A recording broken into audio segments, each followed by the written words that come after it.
I'm Lindsay Reiser in for Vladimir Duthier. We are watching all the news happening in the U.S. and around the world. This is CBS News 24/7.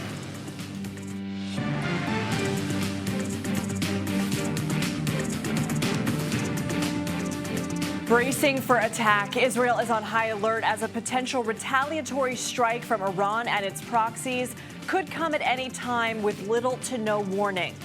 Evacuation orders have been issued near Athens as deadly wildfires rage near the Greek capital, the latest effort to control the rapidly spreading flames. And another member of the squad fights for her political future today. Details on Minnesota Congresswoman Ilhan Omar's primary race and the other key showdowns we're watching.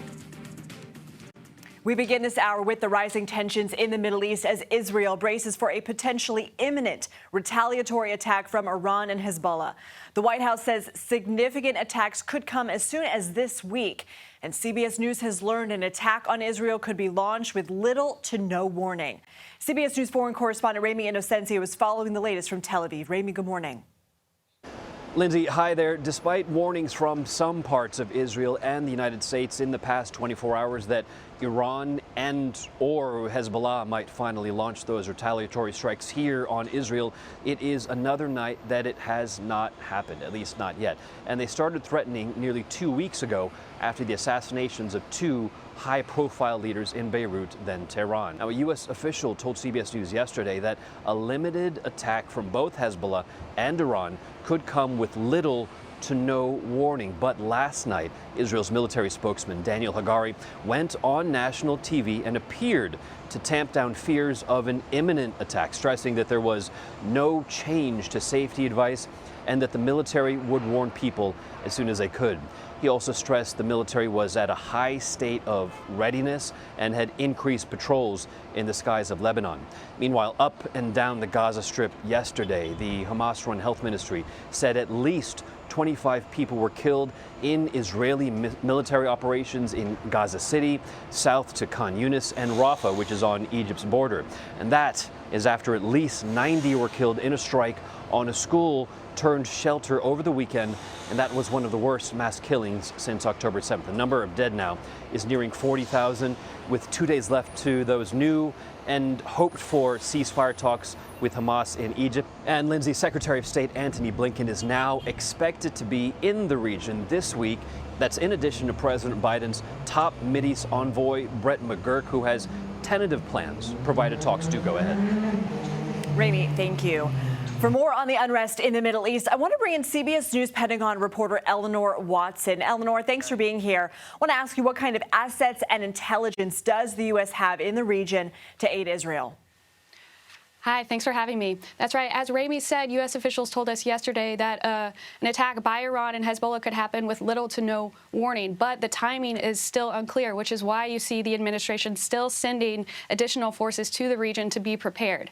Defense Secretary Lloyd Austin has ordered the USS Georgia, which is a guided missile submarine, to the Middle East in a rare acknowledgement of where in the world these nuclear-powered submarines are. He has also ordered the USS Lincoln, an aircraft carrier, to speed up its transit from the Pacific to the Middle East. Now, it's going to take a few days for the Lincoln to get in place, but it's important to remember that these are additional muscle movements. The U.S. already has about a dozen warships in the area, including 6 in the eastern Mediterranean right off of Israel, that are prepared to defend in case of any potential attack. How unusual is it for the U.S. to announce, for example, the location of a submarine? It's pretty unusual. We've seen it in the past, including during this conflict since October.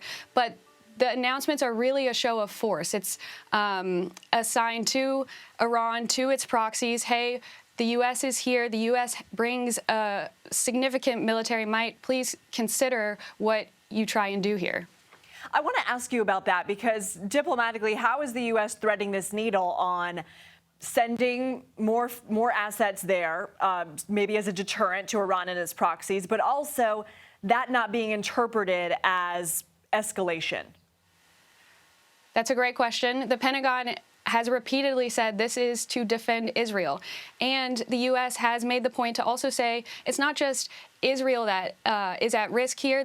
The U.S. has some 30,000 troops in the U.S. Central Command area of responsibility. And so these ships, these additional fighter jet squadrons are not only to defend Israel, but also in the U.S. interest to defend itself. So even though it's a show of military force, the emphasis on not only defending Israel, but hey, we have an interest here too to defend ourselves, not go on the offensive by sending more into the region, but to defend what we already have in the region. Okay, Eleanor, appreciate your reporting. Thanks for joining us. Thank you. Tropical storm Ernesto is moving toward the Caribbean islands, where it's expected to bring heavy rains, floods, possible mudslides. This is a look at the radar here. This could strengthen to a hurricane Thursday as it churns north toward Bermuda. For more on the forecast, let's bring in CBS News Miami meteorologist Casey Sherman. Yes, Ernesto became the fifth named storm of the season so far yesterday. It was previously tagged as potential tropical system 5, but we were able to find a closed center circulation, which is why we're now able to classify it as a tropical storm. It's been bringing heavy rain along with gusty winds across the Lesser Antilles so far this morning. A 45-mile-per-hour tropical storm. A little bit of strengthening since the previous update. It's moving westward quickly at around 18 miles per hour, but eventually will start to take more of a northerly turn as we head into late today and tonight. And it is expected to bring tropical storm force conditions to Puerto Rico, the British and U.S. Virgin Islands, along with the surrounding islands as we head into later today, tonight, and tomorrow. That's where we currently have those tropical storm warnings in effect. Latest cone from the National Hurricane Center has it moving near or over Puerto Rico as we head into tomorrow morning as a strong tropical storm. And from there, will continue to take more of a northerly turn as we head into the next few days. Strengthening is forecast, eventually set to become a Category 1 hurricane by Thursday. And then eventually Bermuda will have to monitor this very closely as we head into the upcoming weekend for potential impacts. Now, it will not be bringing any direct impacts to the continental United States, but certainly will be churning up some larger ocean waves. We can expect some larger ocean swells across the southeast coast and the mid-Atlantic coast as we head into the upcoming weekend, along with a heightened rip current risk. Okay, Casey, thanks. Let's bring in CBS News Philadelphia meteorologist Grant Gilmore. So, Grant, in addition to those big waves, potential rip currents, we're tracking heat in several parts of the country. What are you looking at? Yeah, it's crazy. It's such a dichotomy there where you've got the tropics and a lot of rain, and then meanwhile still looking at fire weather out in the western half of the United States, where we have several areas underneath red flag warnings today as they undergo breezy conditions with the dry fuels in place, on top of the fires that are already burning. And with that, a lot of areas underneath air quality alert today because of that poor air quality due to all the smoke in the air. So that's one thing that we're watching. But you also mentioned the heat. Several areas underneath heat advisories, in fact, newly issued excessive heat warnings across portions of Oklahoma, where daytime highs are going to be warm, yes, but those overnight lows are going to offer very little relief. We could be looking at broken record low high temperatures, or rather the opposite of that, the record high low temperatures going through the next several mornings. So excessive heat continuing across our southern states. Showers and storms, monsoonal seasons back into the west and to the south. Dry weather out west continuing, and then also watching saturated soils across the Carolinas. While it is just showers and a few thunderstorms, but because of the saturated ground left over from Debbie last week, watching for the concern for some flash flooding. Very nice, if not seasonably cool weather across portions of the Ohio Valley up into the northeast, where temperatures in New York, Philadelphia will be in the low and mid 80s. The upper Midwest looking really nice too, with temperatures in the Chicago area and Minneapolis there in the low and middle 80s. We'll take a closer look at the tropics, and we'll look ahead at some of that heat across the south here in just a little bit. Lindsay, back to you. Grant, thanks so much. Former President Donald Trump made his return to X last night during a highly promoted conversation between him and billionaire and ex-owner Elon Musk. Following some technical difficulties, Trump discussed the recent assassination attempt on his life. He also repeated some familiar falsehoods about the 2020 election and repeated some personal attacks against his political opponents. Joining me now for the latest from Washington is CBS News political correspondent Caitlin Huey Burns. Caitlin, what do we learn from this interview? Hey, Lindsay, good to see you. Well, let's start with why Donald Trump did this interview. He got back on Twitter yesterday, which is significant because remember, after January 6th, he was kicked off the platform. He was invited back on when Elon Musk took over. The last time he had tweeted was last August when he was indicted in Fulton County, went back on yesterday. And campaign advisors told us last week that they see a small sliver of persuadable voters that are up for grabs in this election. And according to their data, they do not pay attention to traditional news sources. And so that is why the campaign is looking for different ways to reach people. We saw him do a YouTube interview with Aiden Ross last week, for example, with Elon Musk. Elon Musk is a big supporter of Donald Trump's. He said so again last night, has put a lot of money into groups supporting Donald Trump. This was a 2-hour-long conversation that was really reminiscent of a Trump rally, just essentially in audio form. And the campaign also points to the fact that Donald Trump has 88 million Twitter followers, or ex-followers, I should say, as the platform is now called. And this is a platform that can reach a really big audience. Now, it's also important to note that Trump has traditionally put all of his information out on his own social media platform, which is Truth Social. He has a financial stake in that. So it'll be interesting to see whether he starts participating more in on X. This all comes, of course, as Donald Trump is behind in the polls. There is a recognition that this race has not only tightened, but that Kamala Harris has been successful in rallying Democrats and making this a much more competitive race than it was when Joe Biden was in. So you mentioned a couple of the events that he's done, this interview, the Aiden Ross event last week. I mean, does this sort of give you an idea of sort of the demographic of voters that Trump is trying to court? Yes, it's interesting because, you know, are a lot of people on this platform, not as much as we might think, but the way in which this is shared and transmitted is something that the campaign has, you know, for a while kind of looked to. And Donald Trump, you know, Twitter was so, you know, crucial to Donald Trump in those early days of the campaign and throughout his presidency. So look for more of these kinds of events, but also some more traditional campaigning as well. There is a recognition that he has not been you know, we've all recognized that he has not been out on the campaign trail in those key battleground states recently the way that Kamala Harris has. So that schedule is expected to pick up. He's expected to give an economic speech in North Carolina, for example, tomorrow. Caitlin Huey-Burns, thank you. Meanwhile, the Harris campaign wasted no time firing back at Trump after his interview with Musk. In response to the live stream on X, the Harris campaign released a statement saying, quote, Trump's entire campaign is in service of people like Elon Musk and himself, self-obsessed rich guys who will sell out the middle class and who cannot run a live stream in the year 2024. Joining me now for the latest on the Harris campaign is CBS News campaign reporter Aaron Navarro. So, Aaron, a little bit of sass there in that statement. Also want to ask you about reporting and into alleged hacking with the campaigns. What are you learning? What can you tell us? Sources tell CBS News that there is a federal investigation into suspected Iran phishing attempts, hacking attempts for both advisors for the Trump and the Biden-Harris campaign.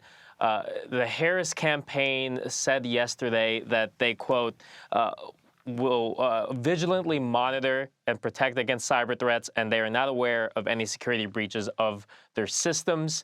Reporting has shown that this attempt happened earlier in the summer before President Biden decided to withdraw his candidacy, but we'll be watching it and seeing how the story develops in the next coming weeks. Let's talk about Harris's schedule as well as Walz's schedule. Democratic VP nominee Tim Walz will hit the campaign trail solo today. What can we expect from his stops, and how is the campaign trying to utilize him on the trail? Well, today they're looking to tie him to labor unions. He's speaking at an AFS-CME convention, a big labor union there in L.A., and then he'll do a fundraiser in Newport Beach. But Walz is a former teacher union member, and you're going to expect to see him lean into that during his remarks. But then the rest of the week, he's going to be raising coin. He's going to Denver, the Rhode Island, the Hamptons, Boston for several fundraisers this week, trying to continue the momentum that the Harris campaign has been seeing since he joined the ticket. Over $48 million raised last week throughout their big battleground state tour. And you're also going to see Vice President Harris talk about her economic plan in Raleigh, North Carolina this Friday. Aaron Navarro, thank you. Thousands are fleeing the Athens, Greece area as a wildfire rapidly spreads and grows. We're going to take you here next. You're streaming CBS News 24/7.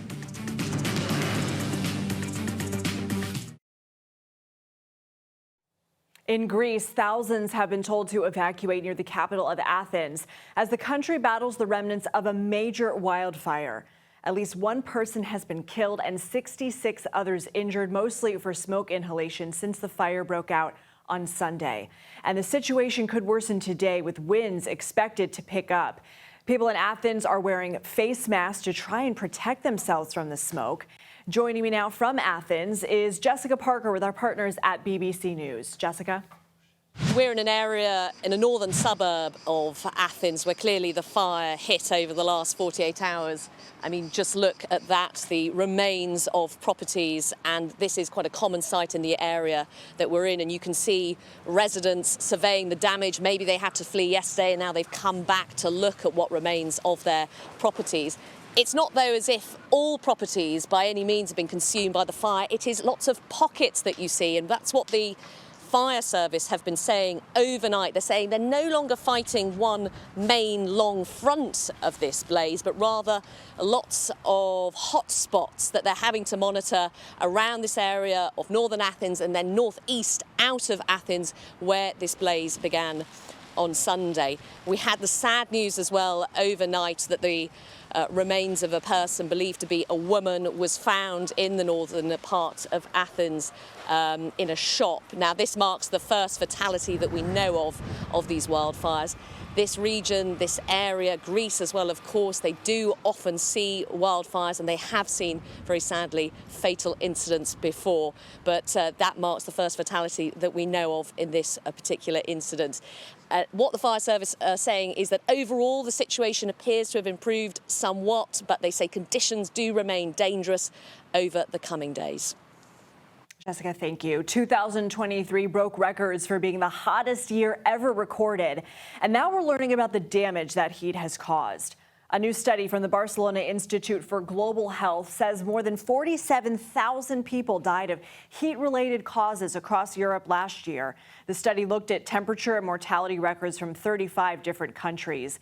Joining me now for more on this is Chris Livesay, CBS News foreign correspondent. I mean, Chris, we think about all the natural disasters that we cover. We don't realize that the extreme heat really is the deadliest. What did we learn from this study? Hey, Lindsay, no, that's absolutely right. Well, we learned that, one of the hottest places is exactly where I'm standing right now in Italy, as well as the rest of Europe. So Greece, where there are those horrible wildfires taking place. Right now, I'm feeling a wind mercifully blowing. It's more than 95 degrees here, but that's a blessing and a curse because it's those same winds, sometimes at gale force, that are fueling those forest fires at the same time. A lot of it is a cultural adjustment as well, because so many people in Europe, and specifically Southern Europe, which is, Europe is heating up faster than any other continent on planet Earth right now, and Southern Europe is being hit the hardest. And people here just aren't used to having to do things like turn on the air conditioning. Yeah, I mean, it's incredible when you think about a lot of these places also rely on tourism. I mean, yes, we want to keep these places beautiful for the residents that are there and safe. Obviously, we see these wildfires raging in places like Greece, but a lot of them also depend on summer travel, and maybe fewer people aren't going as much because of how hot it is and because not every place has AC. I want to ask you, though, this year is expected to be even hotter than 2023. I mean, how are people adjusting? And is there talk in Europe, because it's heating up the fastest, about what to do about this? Yeah, this is a bad news story, but there's actually a good news story kind of hiding within the numbers. So, yes, 47,000 people died due to heat last year, according to that study, but that's actually less than the more than 60,000 people who died in 2022. So last year was the hottest year on record. This year is supposed to be even hotter, but the trend is going in the right direction thanks to things like improved health care, the availability of air conditioning. Again, I mentioned in Southern Europe, this is something that, you can still find apartments for rent that don't even have air conditioning. And a lot of that has to do with culture, especially with the elderly, which is, among the most vulnerable of the population when it comes to heat-related deaths. My father-in-law is Italian. He's 86 years old. He hates the air conditioning. He blames it on his aches and pains. A lot of older people in the Mediterranean say it will bring about an early grave. Some of that's based in science, some of it in superstition. But last week, I can tell you, it was over 100 degrees outside. And for the first time in my life, he turned to me and he said, "Chris, can you turn on the air conditioning?" Wow. Okay. What an anecdote there. Chris, as you're talking, we're watching video of people, dipping their hands into fountains, trying to cool off, trying to get a little bit of hydration. I asked you about long-term potentials for what we can do here. But in the short term, are you noticing anything that city officials are doing? I mean, in the U.S., we have cooling stations. Is there anything similar there? Yeah, there's definitely that. There's cooling stations, handing out water here in Rome, for instance. People waiting in line to see the Colosseum. It's something that can take hours just to get in the doors there. There's not any shade to be seen. So on very hot days, the cities like Rome will pass out water to people because it's better to be safe than sorry, and having people passing out and having to call emergency services. Also, like you mentioned, some hydration centers, more shaded areas, helping people who are homeless get access to shade and to water. As I mentioned, fortunately, it's thanks to these measures that the data is trending in the right direction. The same study said that 80% more people could have died were it not for the measures that governments and cities are taking like this. Okay, Chris Livesay, thank you for braving the heat for us to bring us this report. Appreciate it. How about this to cool off? An ocean's worth of water believed to be hidden underneath Mars. We've got the details on this new research. You're streaming CBS News 24/7.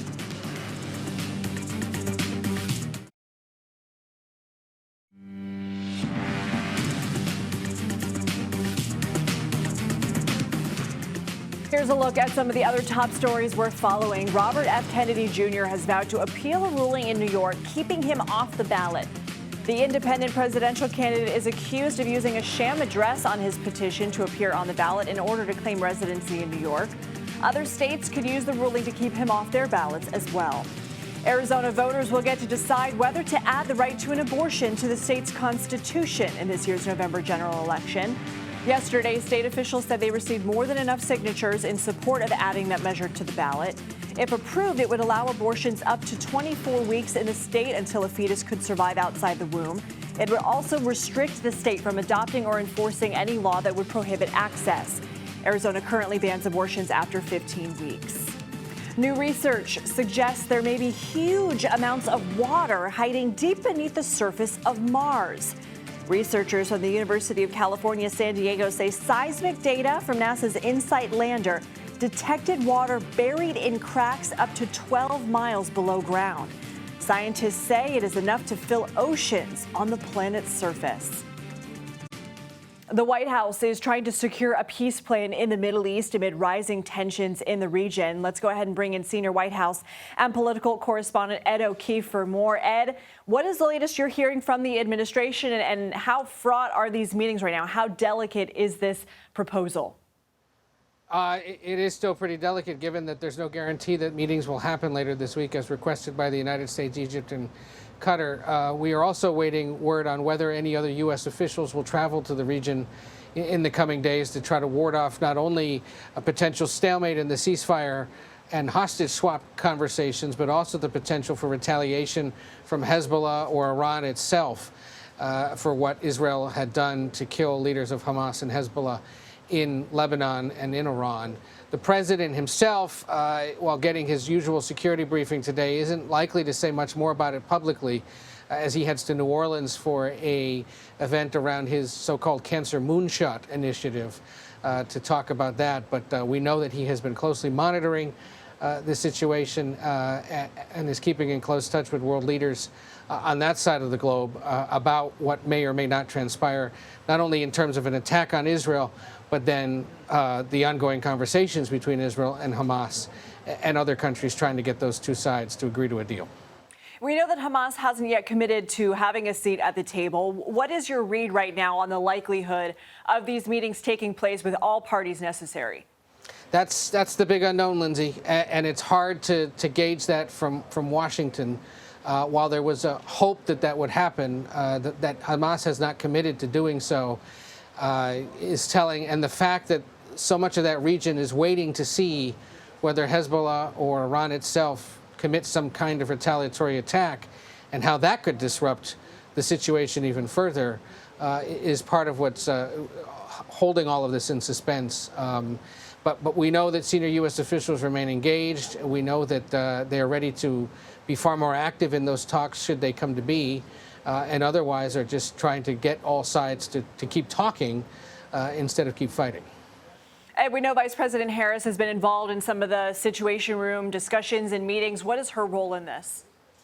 Well, it is mostly that, to attend those meetings, to be the vice president, a senior advisor to the president on all of these matters. And what we continue to watch for is any potential daylight between her and the president in terms of reaction to the situation over there. So far, she's been pretty steadfast that Israel has a right to defend itself, but Israel also has to be careful about civilian deaths and injuries as it retaliates against Hamas, and says and reminds voters and people who interrupt her on the trail that this is something that she and the president have been working on every day to try to get these two sides to talk and to get those hostages released. Ed O'Keefe, thanks for your reporting. There are reports of fierce fighting in Russia's Kursk region as Ukraine continues its week-long incursion. A senior Russian general claimed missile and drone strikes halted Ukraine's advance into Russia's border region, which has prompted Moscow to evacuate thousands of people. The acting governor of Kursk said Ukraine controlled 28 settlements in the region, while Ukraine claims its forces have taken control of nearly 400 square miles of the Russian territory. A big story our station in New York City has been covering has to do with commuters. Riders who take the train into the city from New Jersey have been railing about constant delays and cancellations, but a new proposed law would give them some relief. CBS News New York reporter Elijah Westbrook has more. Good morning. Well, right now we're standing just in front of Newark's Penn Station here in New Jersey, where we have just learned some new information about a rail passengers Bill of Rights. It's called the All Aboard Act, and it was just introduced by New Jersey State Congressman Josh Gottheimer, who is also getting the support from local leaders. Essentially, we're being told that he wants Amtrak to foot the bill whenever trains are delayed or canceled by at least 3 hours. You may remember back in June, NJ Transit experienced significant delays, 8 days consecutively because of infrastructure issues, heat, among other things. And so this bill essentially would give passengers their money back if those trains are delayed or canceled by up to 3 hours. It's unclear right now how far along this bill will go in terms of getting passed, but of course we'll closely follow all the measures and we'll keep you posted. In the meantime, we're reporting here from Newark's Penn Station in New Jersey. Elijah Westbrook, CBS News New York. Parts of Southern California shook for the second time in a week after a 4.4 magnitude quake was centered near downtown LA. We're looking at some video here from that area, from some security cameras. You can see the shaking there. It hit right around lunchtime on the first day of school. Thankfully, police say there was only minor damage and no injuries reported. Meanwhile, crews are battling a wildfire burning near the California-Nevada state line just west of Reno. The Gold Ranch fire has grown to 650 acres. Now, these flames are being driven by strong winds, gusts, and dry conditions. And right now, 400 homes are threatened as firefighters try and work to contain this. Evacuations are in effect. Let's bring in CBS News Philadelphia meteorologist Grant Gilmore with another look at the national forecast. Hey, Grant. Hey, good morning, Lindsay. Talking about the heat across a good portion of the South this morning, where many of you are waking up with temperatures in the middle and upper 80s. It's a very warm and muggy start across the South this morning. Look at Houston, 88 degrees right now. Dallas, 85 degrees. Oklahoma City, temperatures are near 80, but the humidity is already beginning to build. Speaking of humidity, Tampa right now at 87 degrees. Let's talk about the plan over the next couple of days, because we have several areas underneath heat advisories or excessive heat warnings. You can see that there on the map. Oklahoma City, excessive heat warnings because of those feels-like temperatures combined with the temperatures overnight. offering very little relief. Many places approaching 100 degrees. In fact, Dallas at 101 degrees this afternoon. Feels like temperatures up around 108 degrees. Look at this forecast for Oklahoma City. High temperatures, upper 90s to near 100 degrees. But I want to focus in on those overnight lows. 78, 79, 80 degrees. Very little relief overnight. In fact, those near triple-digit temperatures continue all the way into the weekend. To the north and west, we've got showers, even some thunderstorms potentially sparking more wildfires across the Great Basin. Meanwhile, very nice weather across the northern tier states into the northeast with some more showers potentially bringing some flooding concerns across the Carolinas. All of that because of the remnants of Debbie. Meanwhile, already watching our next tropical storm moving into the eastern Caribbean this morning. It's strengthening slightly with wind speeds currently at 45 miles per hour as it moved to the west at 18 miles per hour. It's expected to maintain tropical storm strength as it heads towards Puerto Rico and the Virgin Islands today. So tropical storm warnings in effect there. Here's the latest forecast track from the Hurricane Center as it likely moves right across the Virgin Islands, maybe directly overhead of Puerto Rico, and then turning to the north and strengthening as it does, likely becoming a hurricane by the time we get into the second half of the week. It will be very close to a Category 3 hurricane, though right now just forecast as a strong Category 2 as it approaches Bermuda. You see that little wiggle back to the west? I want to show you some of the forecast models just to let you know I don't think we have any direct concerns for the lower 48 as Ernesto is expected to curve back up to the north and east, but likely some high surf and some rip currents all up along the eastern seaboard. Meanwhile, back in Puerto Rico and the Virgin Islands, your main concern from this is going to be those tropical storm conditions and the threat for flooding. 4 to 6 inches of rain possible some places, Lindsay, across Puerto Rico and the islands could pick up close to 10 inches, something that we'll watch closely as we go into tonight. Back to you. Grant, thank you. Voters are heading to the polls for primaries in several key states. So coming up, a look at squad member Representative Ilhan Omar's fight to retain her seat as she faces a familiar challenger. Stay with us. You're streaming CBS News 24/7.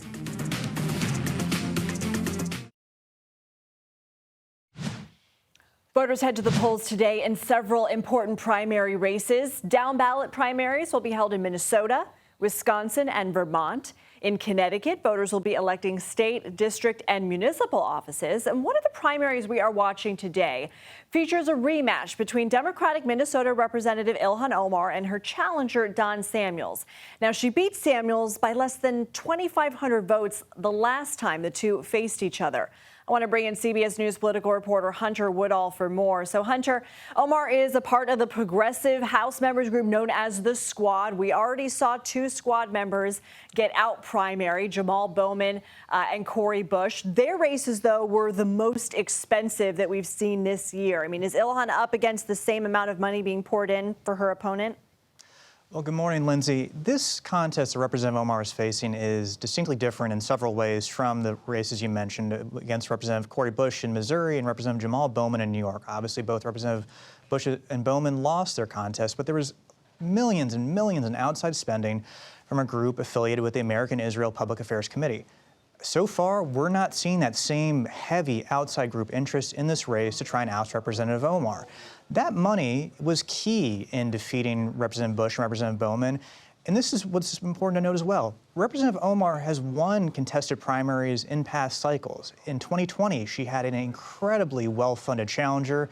She easily defeated him. But as you mentioned, in 2022, she almost lost to former Minneapolis City Councilman Don Samuels. Now, that race was a bit of a surprise. It became so, close and so late in the game. It seems like Representative Omar is making sure this time that's not the case. She has spent millions and millions, according to Ad Impact, to try and hold on to her seat. What other races are you tracking today? Well, it's notable in Wisconsin. Republican candidate Eric Hovde is looking to make it out of the primary to become the GOP Senate nominee in the battleground state of Wisconsin. This is a key Senate seat currently held by Democratic Senator Tammy Baldwin. This race is obviously playing out in a presidential battleground, home to 10 electoral votes in the presidential race. Now, Senate Democrats have a very, very narrow majority in the chamber. Holding on to Baldwin's seat, Baldwin winning in November is likely key to Democrats maintaining their power in the Senate in Washington. Republicans are rallying behind Hovde as a candidate, and they're very, very eager to try and win this seat back. Okay, Hunter, thank you so much. Republicans are claiming Democratic vice presidential nominee Tim Walz encouraged rioters to burn down Minneapolis in the aftermath of the police killing of George Floyd in 2020. Well, CBS News Minnesota reporter David Schumann has new reporting about what exactly Governor Walz did during those few days. Unfortunately, Memorial Day evening in Minneapolis was anything but peaceful, and neither was last night. Minneapolis and St. Paul are on fire. The fires still smolder in our streets. Those are comments Governor Tim Walz made in the days after George Floyd was murdered by a Minneapolis police officer on Monday, May 25th, 2020. This video seen around the world was posted early the next morning. Later that Tuesday, the governor tweeted, "We will get answers and seek justice." Protests turned tense that day, and the next day, Wednesday, the governor said this. I was saddened to see that some of the protesters were in harm's way last night, and I just want to encourage everyone to be safe, especially in light of the COVID-19 pandemic. About 4 hours after that press conference, the mayor of Minneapolis, Jacob Frey, called the governor asking for the National Guard, according to a state Senate report. There was reportedly confusion about whether that call constituted a formal request, something that has to happen to activate the Guard. A couple hours later, in a tweet, the governor asked people to protest peacefully and safely.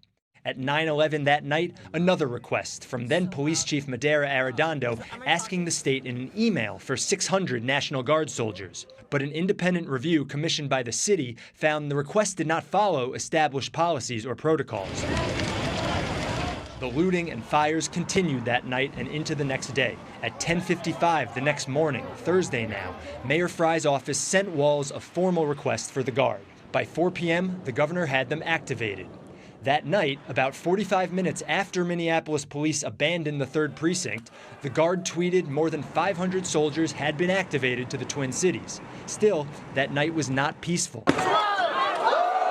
This can perhaps be explained, at least in part, by something the state commissioned report says, that the Guard and State Patrol were asked to provide services outside of their training. They didn't have experience responding to a large-scale civil disturbance.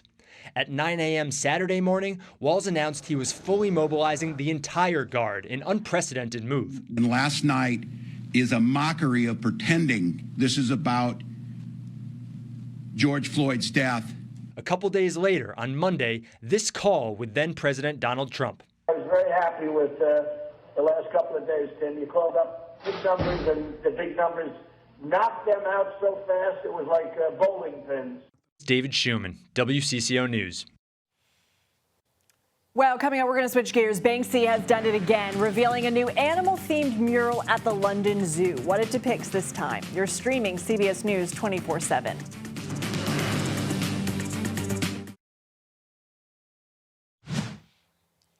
As California crews deal with a dangerous wildfire season, a new bill would overhaul certain prevention efforts. Some say the legislation could make things worse. CBS News Sacramento reporter Shelby Riley has the latest. All this bill does is ensures that we are mapping the entire state to the level of hazard that exists, and that we are then applying a consistent level of mitigations. State Fire Marshal Daniel Berlant says Senate Bill 610 would do away with the state's decades-old tier fire hazard system, creating a singular wildfire mitigation code that would address defensible space, building codes, and development standards. He says it would hopefully make it more understandable and more enforceable. And so we know that by really putting it in one place, creating a singular tier, and really letting science lead the level of hazard that then equates to the level of mitigation that we require.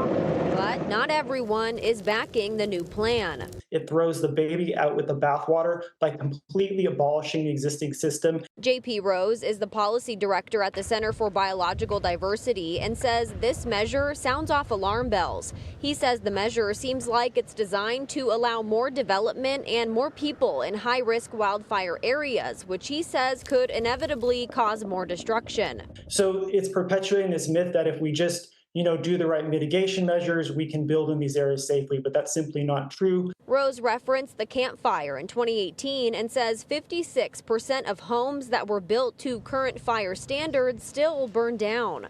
And one of the main kind of concerning things that it does, it takes away any authority from cities or counties to designate these zones. Berlant saying this measure does not change land use decision making. Local governments still have the ability to make decisions on where new communities and new homes are built. Let's go ahead and bring in CBS News Philadelphia meteorologist Grant Gilmore with the last look at the national forecast. Hey, Grant.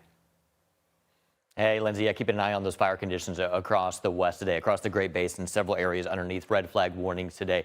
Dry soils combined with breezy conditions could easily start and spread fires, and with the fires already burning, a lot of smoke in the air, so several areas out towards Oregon and up into ports of Washington and Idaho underneath air quality alerts today, just because of all that particulate matter, all that smoke in the atmosphere. On the other coast, actually way out in the Caribbean, tracking Tropical Storm Ernesto as it moves into the eastern Caribbean this morning as a tropical storm with wind speeds at 45 miles per hour. It could bring upwards of 10 inches of rain across Puerto Rico into the Virgin Islands later on tonight as it approaches and turns to the north. It then strengthens to a Category 2 hurricane as it approaches Bermuda late in the week into the weekend. Across the rest of the country, we got a lot of heat and humidity across the south today. Feels like temperatures well above 100 degrees with showers and storms across the plains, up into the Rockies and parts of the west. Lindsay, back to you.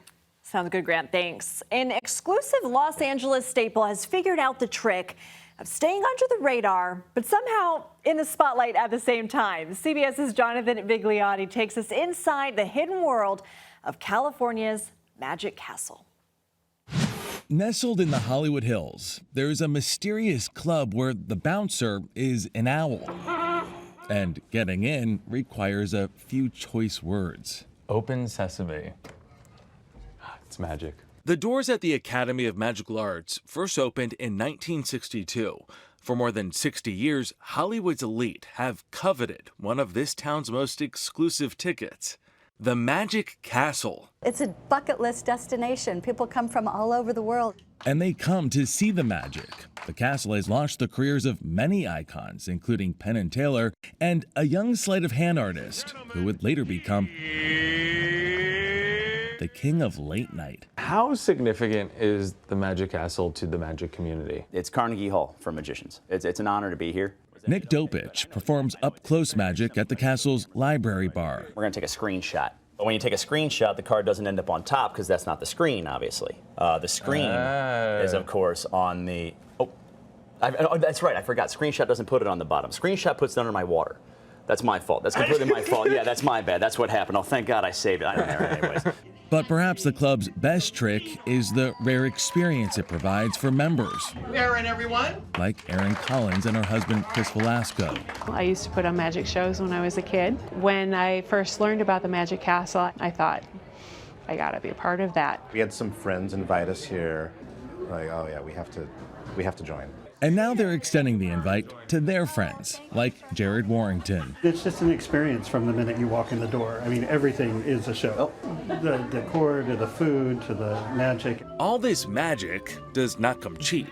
Applicants must be sponsored by an existing member, pay an initiation fee of $6,500, and monthly dues. Just make sure to follow the strict dress code. There's hardly any places in Los Angeles where there is a dress code. It gives a certain patina to the club. A patina and some old-fashioned fun. Irma, can you play Claire de Lune? Like Irma, the ghost piano player. With all things magic, come with an open mind and don't ask too many questions. That's what's so great about the Magic Castle. It's Disneyland for adults. Everybody's a kid here. Jonathan Vigliotti, CBS News, Los Angeles. Well, we are all talking about that here in studio. All right. Check this out. You can call this the mother of all photo dumps. The elusive artist Banksy has revealed a new animal-themed painting. So this is the 9th such work in the past 8 days. So mysterious and prolific. It depicts a gorilla lifting a sheet to reveal a seal and some birds. It was painted on the shutters at the London Zoo. Similar works include a goat, a wolf, elephants, and fish. The meaning unclear. Of course, Banksy as mysterious as ever. Much more news ahead. An encore of CBS Mornings is next. You're streaming CBS News 24/7.